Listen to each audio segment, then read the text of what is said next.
I was down, but now I'm up, up, up, up. That sounds like Nas X. What? No. Lil Nas X. Lil Nas X? Is that Lil Nas X? That's not Lil Nas X. Okay, give me two more guesses. And, you always do three. It ain't Snoop Dogg. Or is Definitely not Snoop Dogg. Right, I didn't think it was Snoop Dogg. It ain't Pharrell. Who did, I'm going to pop some tags. I got $20 in my pocket. What's the name of that dude? Macklemore. Was that Macklemore? It was not Macklemore. Who is it? Something called Connor Price and Forrest Frank. I don't know which one's which. Yeah. One's the singer, one's the rapper. Did you say Connor Price and Forrest Gump? What did you Forrest say? Frank. Forrest Frank. I kind of like it. I like it a lot. First, it's different. We've never used it. I know that. We used it once. We do. No, we never did. I couldn't have been here. I think I used it earlier this year. Was I out that day or really not paying attention? Because I don't pay really close attention, but I don't ever remember hearing that. I would have thought for sure I would remember that. What I like about it is it's not too overly excited. It's not like nothing's going to stop us. No, we can't do that after. Yeah, and I love the kid, and it was a nice step forward. And how about this? I could sense a shutout was coming, and I tweeted this more with a question. Somebody said, "Well, is that a question mark or a statement?" Well, I put a question mark after in parentheses. It was the first time in franchise history where you got shut out one week, and then the following week you shut out the other team. And so it was a nice win. I don't look at a win's a win. Am I wrong that I wanted it close in a battle? Because for one, any game I like close. Doesn't matter who's playing. That makes it more fun to watch. And then because I want to see the kid test. That was a nice game. Look, they threw out all the mechanical stuff. We talked about that, which I should have done long ago. Matter of fact, when they drafted him, didn't they see it at the combine and on tape and in college that his mechanics were lousy? Or did they go, I can fix those in a day? I don't know, but the coach totally underestimated or overestimated how ready the kid was, especially technically. So they dumbed it down and did a lot of tight end stuff and short passes and running game. And he had a disinterested worship. That team was as disinterested I've ever seen a team. But that's not the Vikings' fault. You hear me say that all the time. They don't put the team's roster together. They don't coach them up. They don't do their draft. They don't do the schedule. So it was nice. I mean, especially after the way his career started. It's been absolutely abysmal. I mean, what we talked about, his numbers were some of the worst in the history of the National Football League. And he looked pretty good yesterday. He had a nice quarterback rating, didn't throw any ints, had 3 tutties. Not a ton of yards, but didn't need it because you're playing within the confines of what they're calling. And, it was a nice win. Helps when you have a running game and a defense. Yeah, absolutely. Well, the defense really, especially, they kept Washington out of the end zone that first time, or was it the second time? And at that point, I think they kind of just threw in the towel. But yeah, that's nice. And like I also tweeted this, I said, this would have been nice if the calendar read September 8th, because this is what I think we all kind of were hoping. That would be that kind of performance would be solid, start to finish. Nothing, I don't think anybody, and certainly I didn't, and maybe others did, thought that he would come out of the gate week 1 and just be brilliant for 4 quarters. And just like, wow, this kid, where's he been? He's already playing like a grizzled 10-year veteran. I knew there would be growing pains, but I had no idea that, when you're thinking growing pains, you're talking about, training wheels.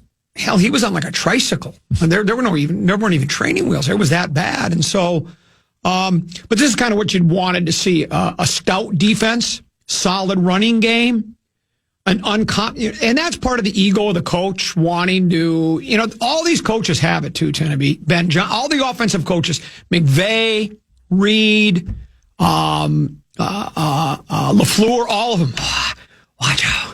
Watch how complicated I can. Watch this cool little list. Look at this gadget play I've come up with. The little pop pass. They had who had the pop? Was it Chicago who had the pop pass? That's what they called it, a pop pass. McCarthy did one yesterday. Did McCarthy? To Naylor, yeah. Maybe it was McCarthy who did it. I think the Chiefs perfected that to begin with, yeah. The pop pass. So they do all these things, and it's like I have to show everybody what a great mind I have instead of going, well, that's great when you got Mahomes or you got Josh Allen or you got one of the Joe Burrow. You have an accomplished quarterback that's already, what's the word I'm looking? He's already established, right? Well, then you can do those things. You can complicate the offense up. When you're bringing a kid who came from a non-passing, he wasn't a pass. Michigan is a run team. That's what they were. He passed, but as we've talked about before, a lot of times it was when just to keep the defense honest. They're trying to stop the run. He made nice plays, not taking away anything he did in college, but it was so different compared to what McCarthy wants him to all of a sudden do, that getting out of the huddle with 8 seconds to go, having all these different pass, but 9 or 10 different options and this and that. The kid was overrun. And then you're telling, by the way, you got to make sure your eyes and your hands weak compared to the golfing stuff, where you just can't do that kind of thing. So it's all on the coach and the staff for doing what they did to the poor kid. And, because, I guess he has to take some of the blame. But he was 20, 21, now he's 22 years old. He's as old as my boy. It's just amazing to me. And then they want him to like a 16-year-old. Well, he's closer to 16 than anybody in the league, so that should be good. And I guess the running backs coach got credit for that in the locker room. I saw in a piece where he basically said, they always have to do, remember when they did the captain's meeting and each captain stood up and said something and that inspired him to a victory, I think over Detroit. So we said, well, you can't go to the captain's, pitch in. You can't do that. Yeah, you can't go to that well again. No, you can't. So this one was go to the running backs coach with his words of wisdom. And it was just play it like you're a kid again, which is like, remember I said that about the Wolves the last week? I was saying, just play. How are you not enjoying that? How are you bored? You only work 6 months out of the year. You're multi-millionaire playing a kid's game. You're coming off back-to-back Western Conference finals. Isn't that motivation to play hard and have fun and not be bored? And same thing with these. You're playing a kid's game and you get paid big. But how are you? Yeah, I mean, I know, I get it. When you, whatever you do, there's probably people that think, Tenneby, you should just be running to the radio station every day. You get to be on the radio. Well, none of those people saying that ever worked with me for 20 years, right? But you know what I'm saying? People it's called perspective. Yeah. Yeah. So, and it's like, okay, I'll never forget this. My boy was in his sophomore season at Eastridge, okay? He had played in a couple of varsity games, but what I like to call keep-away varsity basketball. In other words, game's over, both coaches empty the bench, right? Yeah.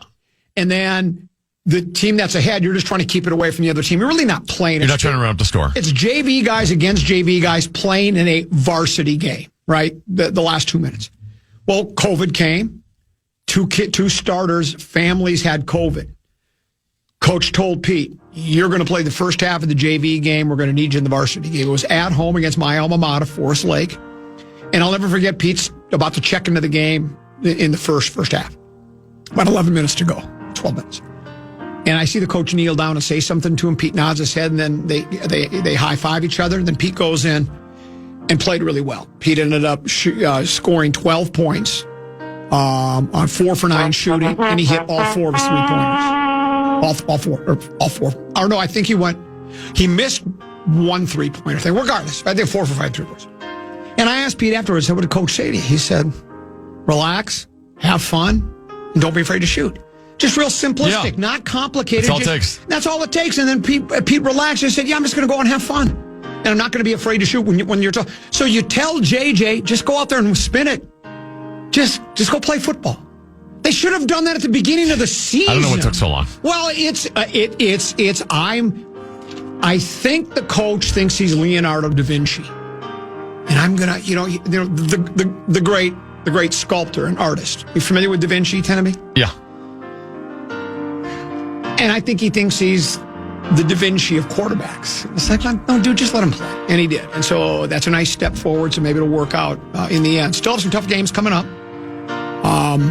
But it was a step in the right direction. We'll take a break. We'll come back. Peek at the purple on the other side of the break.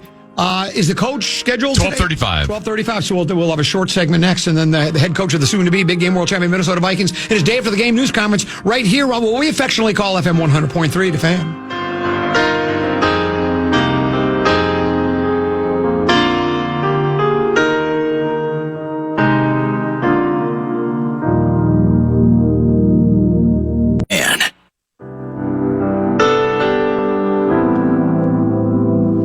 Remember that one teacher who made a difference, who believed in us, challenged us, or just made learning fun? Now's your chance to say thank you in a big way with iHeartRadio's Thank a Teacher, powered by Donors Choose.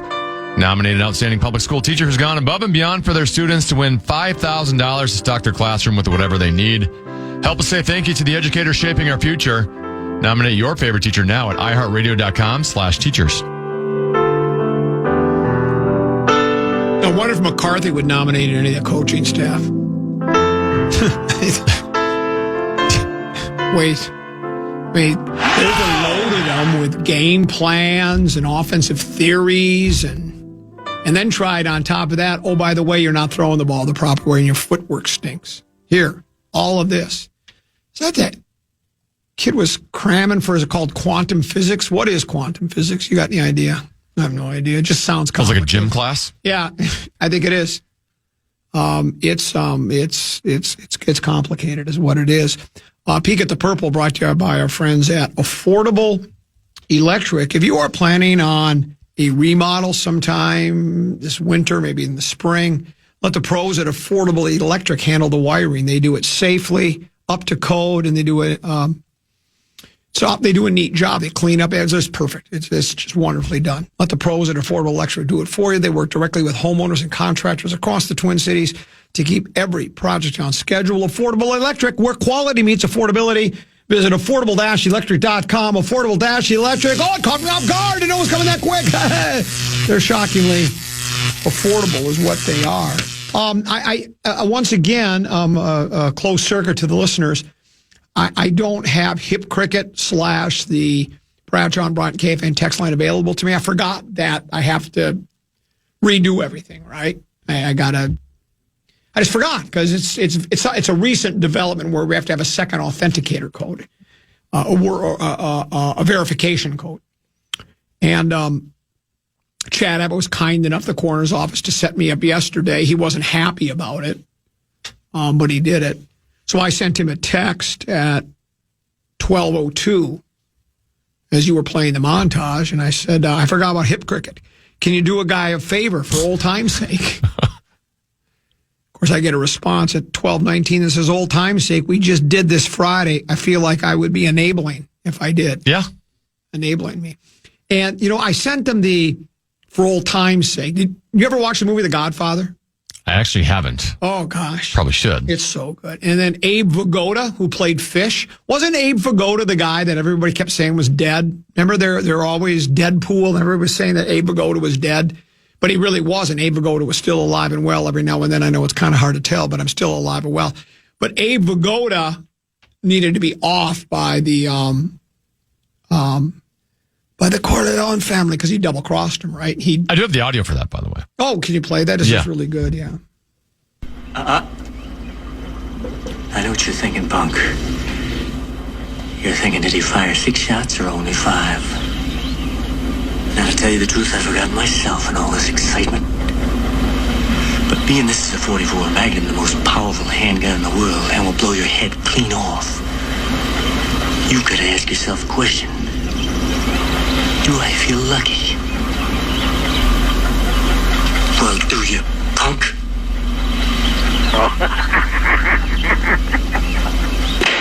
There it is, Abe Vigoda, getting his brains blown out. So Abe cut a deal with one of the other families.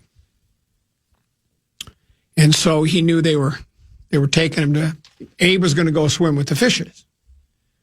And he looked at, I've seen the movie 13, 14 times. What was it? Red-haired guy. I can't even think of the actor's name. He's been in millions of things. Can't remember the character's name. He was the concierge for the family. He looked at me and said, can you let me off the hook? Abe says, can you let me off the hook for old time's sake? And I says, can't do it. That was it. They took him on. He knew he was going to go get off. So he just got in the car and he left. They never show him getting off, but so I thought Abbott would do it for old time's sake. But no, he's treating me as if You've got to be kidding me. I double-crossed the family. Can't do it. We're not the Corleone family here. We're one big happy family. Matter of fact, so happy, I'd like to extend my congratulations to the Power Trip Morning Show for winning the Bracket 64. Good for them. Really happy for him. Yeah, congratulations. Really happy. Well, that was a surprise, wasn't it? I mean, you're talking about a fan base that would give Corey Cove $10 million for his Kickstarter thing when he wanted $30,000. So if they're willing to pay $10 million to him to get his game up and running, you think they're not going to vote for the Power Trip Morning Show to win that thing? The fix was in. I always loved that okay. one. I'm sure PA and I know myself, and I'm obviously the Power Trip just happy to be considered. Sure. And we did get to the Sweet 16. You could argue we're number 2 because we lost to the eventual champions. You know, that's a good point. Or at least, how many more did they have to win after that? 2? Well, you lost to them in the Sweet 16, so yeah. So we're at least 6 or 4 or whatever. You know, using your Tice math. I'm trying to do the Tice math.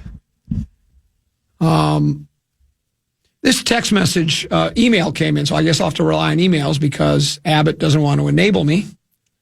And I guess that's also depending on when we were eliminated in the Sweet 16. We were either one of the top 16 or one of the last 9 remaining. Oh, right, exactly. Yeah. I'd like to find that out. This is from long-suffering Vikings fan. That's his moniker. He throws out McCarthy's numbers. 16 for 23, 163 yards, passing, 3 tutties, 129.2 passer rating. First career game for McCarthy without a turnover. Skol. I think one of KOC's miscalculations was trying to make the kid be a veteran quarterback at the beginning of the season when he was he was for all intents and purposes a rookie quarterback. And that confused the kid and almost completely destroyed his confidence and almost cost the Vikings the opportunity to have him be our long-term franchise quarterback. Hopefully yesterday's a turning point, but KOC screwed up big time at the beginning of the season, in my opinion. Signed long-suffering Vikings fan. And tend to be, I do tend to agree. I do. I've said that all along, that I think they were. If you do agree with that premise, though, then the actual take should have been they should have never started with J.J. McCarthy. They should have went out and got an Aaron Rodgers. Exactly. Right? Which is what what was my take all along. I had thought that's exactly what the Vikings should have done. And I thought they should have kept Darnold. I really did. I stick to that.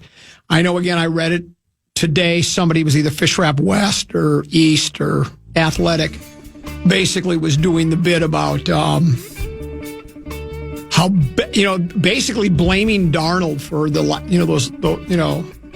those 2 games last year. Because of those 2 games against Detroit and the Rams, last game of the regular season, the first game of the playoffs, well, you can't go back to him, and that's just so preposterous. Because if that's your logic, then they should have never went back to McCarthy after last week's game, or 2 weeks ago. The last game he played when he was awful before he got hurt. So come on, it's like. But anyway, maybe we are in the right headed in the right direction. Let's take a break. A peek at the purple brought to you by Affordable Electric. Affordable-electric.com. Go there for all of your electrical needs. Head coach of the soon-to-be. His day after the game news conference live from the new Winter Park TCO Performance Center. That's next year on The Fan.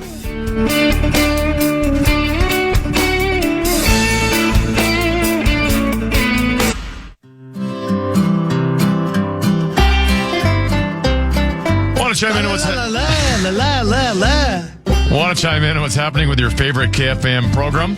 Make your voice heard on the Brad, Sean, Brian text line.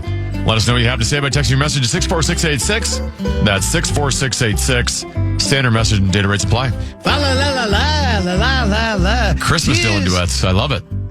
'Tis the season to be jolly. Fa la la la la la la la la. 'Tis roasted chestnuts roasting on an open fire. Okay.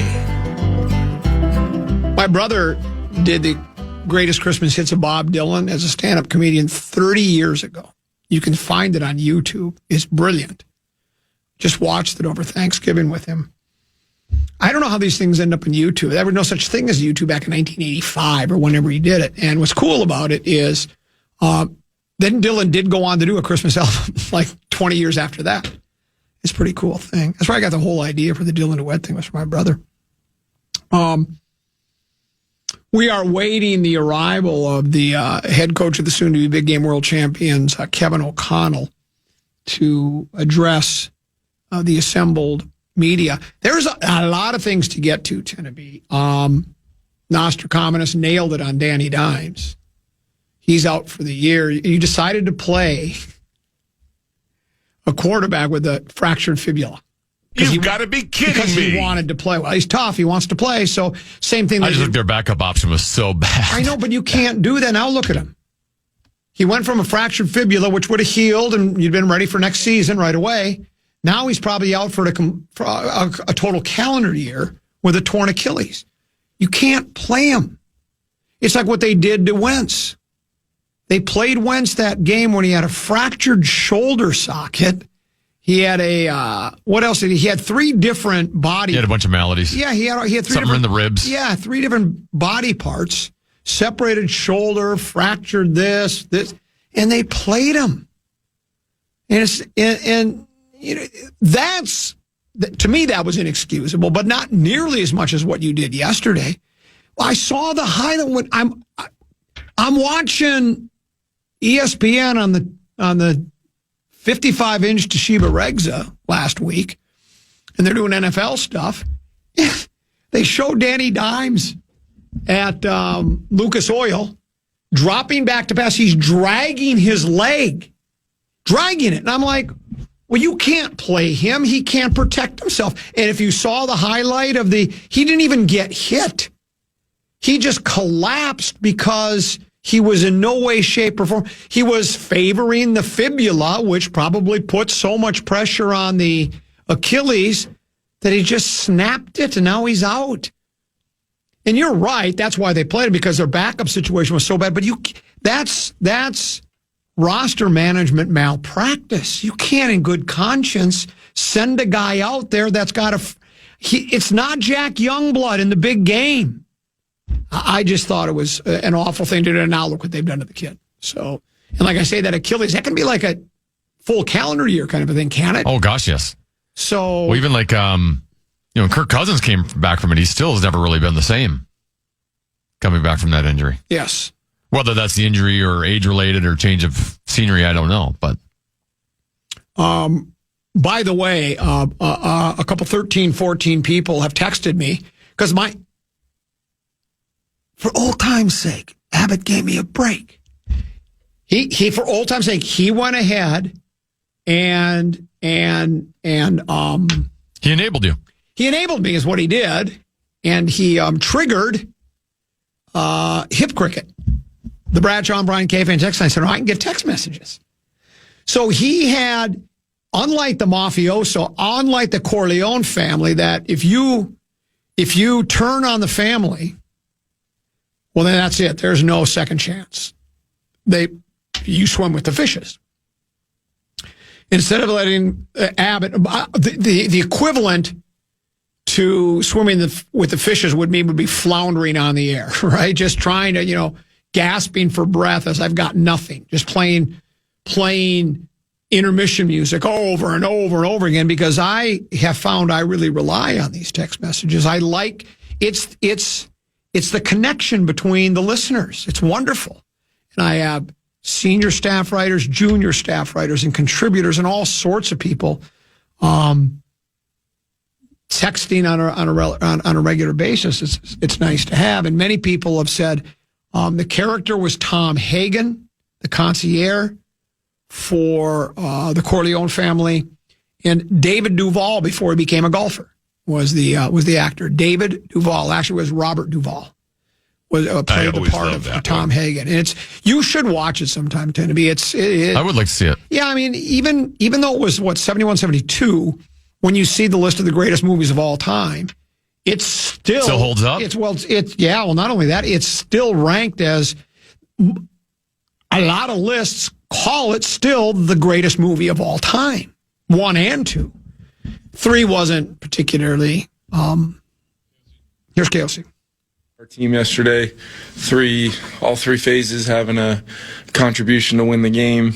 Defense played well again, got some turnovers, which was a real positive, coincided with us getting off to a fast start and having the lead.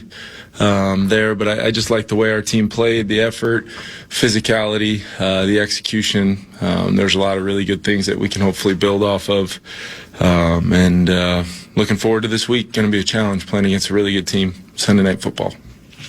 No real injury news to update on. Came out relatively clean and should have a fairly routine kind of practice week for a lot of our guys. Is wearing women's underwear After the part game, of your Harrison turnaround? Smith was talking about how your message resonated with him, sort of connecting to his joy of the game. Just for him personally, I know all these guys love football. They wouldn't be here if they weren't. Yeah. But how does that sort of apply to him maybe differently, his passion for the game?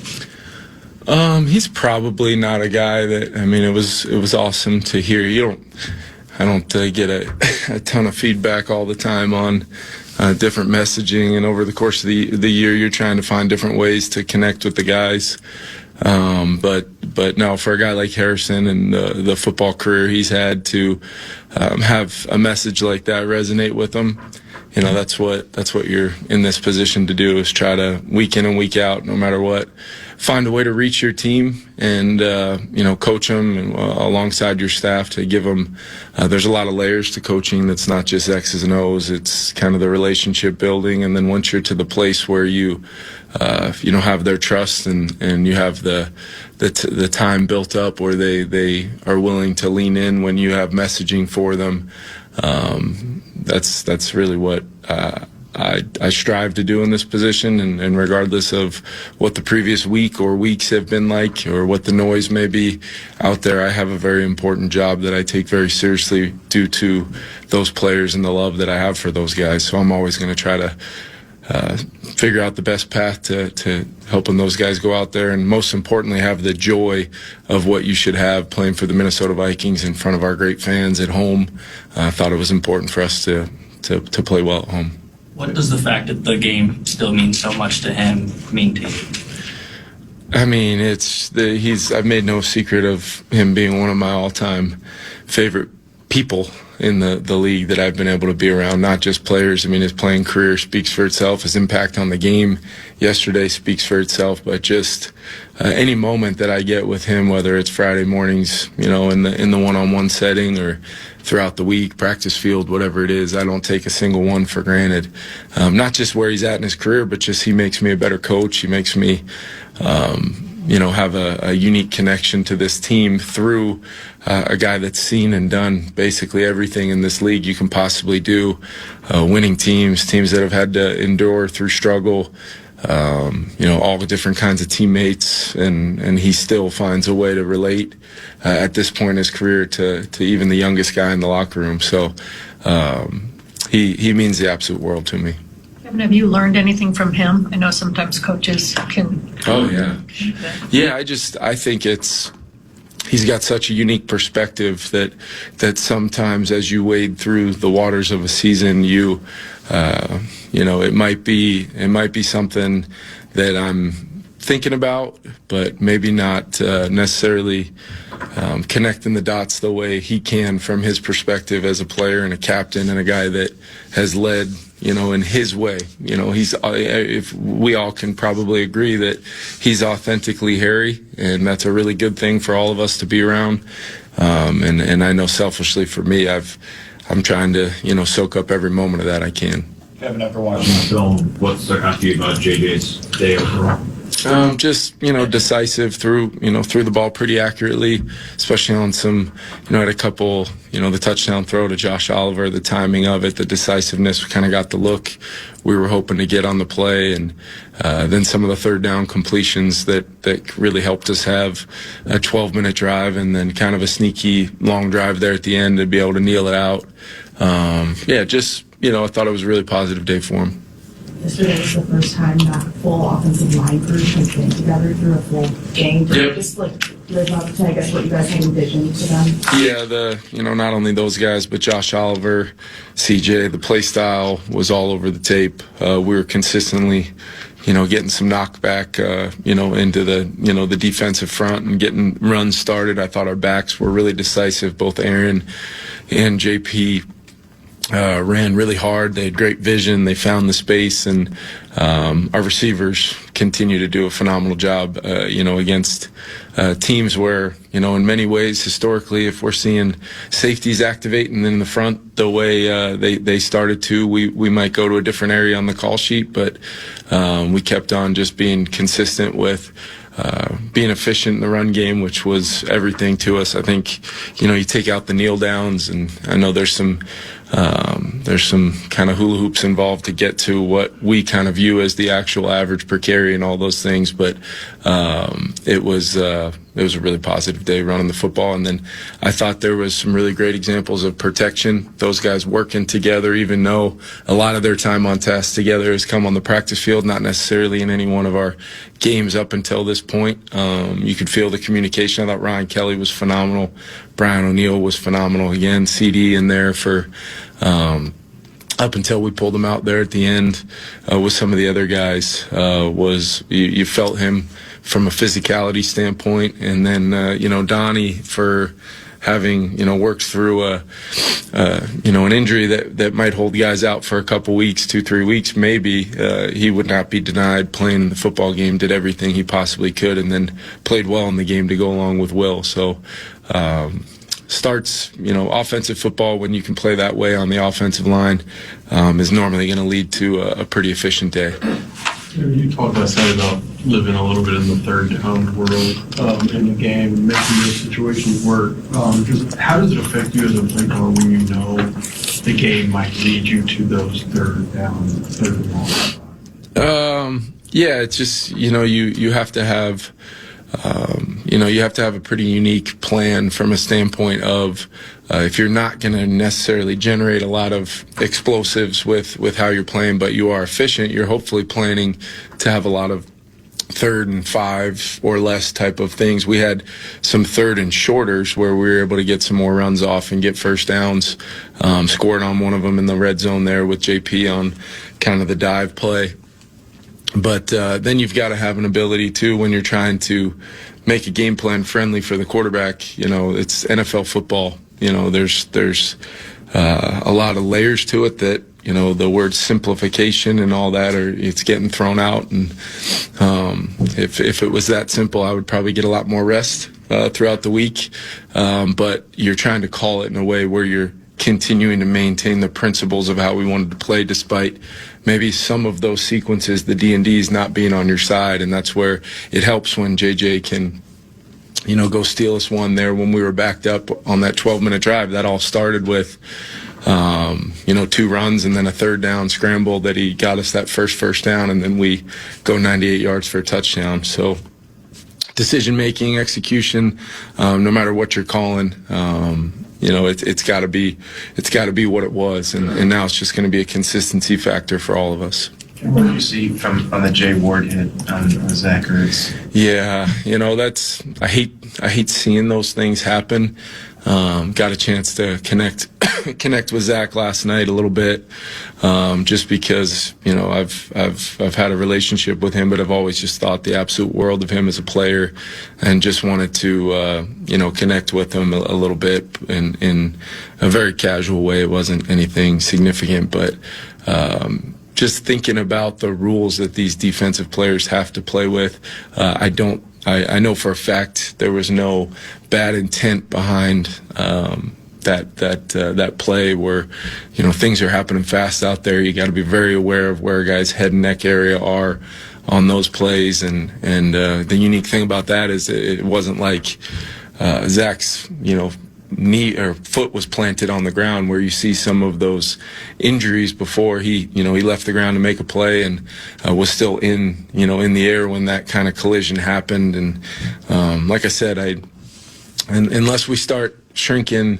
the strike zone to go along with the top side and start talking about from the ground up and giving these guys a very, very tiny window to try to make a play, it's easy to play it back and slow-mo it and start to develop hypotheses on things, but the game is happening very, very fast. I always encourage people to when you're down on the field to take in just how violent and fast the game is, because you just hate seeing stuff like that. Absolutely, regardless of, color, jersey, or sides, I don't. It's the worst part of our game, and it's, in many ways, I do believe it's unavoidable. In certain instances, and our job is to coach up the guys to make sure if it is avoidable to do those things, not only for their health, but for the other side as well. Jonathan Allen said that Gink is a unicorn, and not only his talents and his study, but the fact that he can discern what's going on so quickly and process what's coming at him. What do you find unique about Van Ginkel's play that way? Yeah, he can. It's not only the post-snap of what he sees and reacts to. It's the pre-snap of understanding. He knows our call. He knows his job in the call. He knows what might be the response to what we are maybe bringing even away from him, where he's aligned, offensive formation, what types of plays he can get. He's processing all that information in real time that then allows the ball to be kind of moving slower for him when he's been able to now make a play on those types of throws. Multiple times since he's been here. He's been really close on a bunch of other ones. And that's really, really hard to do when you're that close to the quarterback and you're making a play on the football like that. But it's not just those plays. Those are the ones we all kind of remember and think about. There's random second downs where he just makes a super instinctive tackle or ends up saving a gain to keep it to 3 or 4 yards when he not only does his job but then finishes helping out in another gap here and there. He does so many things that you really have to take the time to appreciate him when you're watching the tape of what he's able to do. Kevin, there's a moment, I think, when JJ hits Jordan for that 21-yarder on the corner around the second quarter. Yeah. Justin immediately kind of points at JJ and cries, I think, just for the ball going in the right spot. Did you see that? And what did that say to you about his leadership or understanding of JJ's progression? Yeah, I think, Justin's the first progression on the play. He knows he's covered by a defender that probably should be, as you draw it up, probably in that area. And JJ, in rhythm, takes a second hitch and throws the ball to the void. And Jordan goes in and gets the ball. So it's, look, Justin has been, I've tried to say this as many times as I possibly can. He has been elite from a leadership standpoint, character standpoint, being one of our captains and guys that drives this organization. That's no matter what the look on his face has been. That's no matter what the statistical columns say. I can't say enough about him, and that's just another example of it.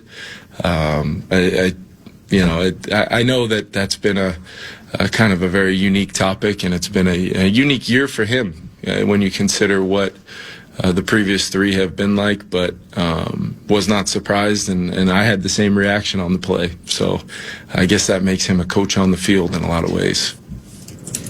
Kevin, there was more than a few occasions yesterday when you guys were on defense, a player would start to substitute and turn around and come back. And a lot of times it was guys that historically had not really been part of the rotation. What was that? There's a level to it when teams are. You notice they weren't huddling. Washington kind of uses I guess you can call it a muddle type huddle where they're just kind of standing at the line of scrimmage and they're subbing, and there's really no difference between getting in a huddle and not at that point based upon the rules. So whether it flows changing personnel groupings with certainty, or a lot of times what happens is, you're seeing offenses sub and then maybe even sub again. And every time that happens, you could see me on the sidelines doing that a bunch as well, just because I didn't want the officials to because they do it every play. And then occasionally they'll go fast and simulate going fast and then sub. So over the course of 60 minutes, I think we can get bored with it, and maybe our arms get tired and we drop those things down before we've had the legal time to match substitutions. Because it's one thing when teams are going 11 personnel to 12. Okay, we can, but there was, 13 personnel, 20, there was extra line, and then they go right back to 11, and the defense deserves and has to have a time to match that. So using some of those guys that maybe would stay in, maybe wouldn't based upon the call, I thought it was a really well done plan to make sure that we had the opportunity to match the substitutions. And then they got, on one of our turnovers, they got us on one where we had an injury and a guy was in the game that wouldn't have been if we didn't have that injury. So we ended up with 12 on the field. So that's basically just to keep the offense from being able to go faster than they're allowed to go. Well, when they sub, we can sub, in that process. Now you can't, I had some communication with the officials about walking the line towards having 12 on the field, and when they would deem we had 12 on the field. But it was just basically if you go past the numbers. Yeah, there's some unique things there, but there's a lot going on there in that moment, and that's part of it. To just kind of, hey, what are we in defensively? I'm still on my kick one of these days to get the 14 players in the defensive huddle during TV timeouts out of the game as well, because I know we were very concerned about the subbing on and off, but it's very difficult when they can basically have dime, nickel, and goal line defense in for the duration of the TV timeout, and then we come back from a couple advertisements, and then we hit that ready for play, and the play clock starts, and I'll take another swing at that, I guess, this year again. Let's go. Thanks, guys.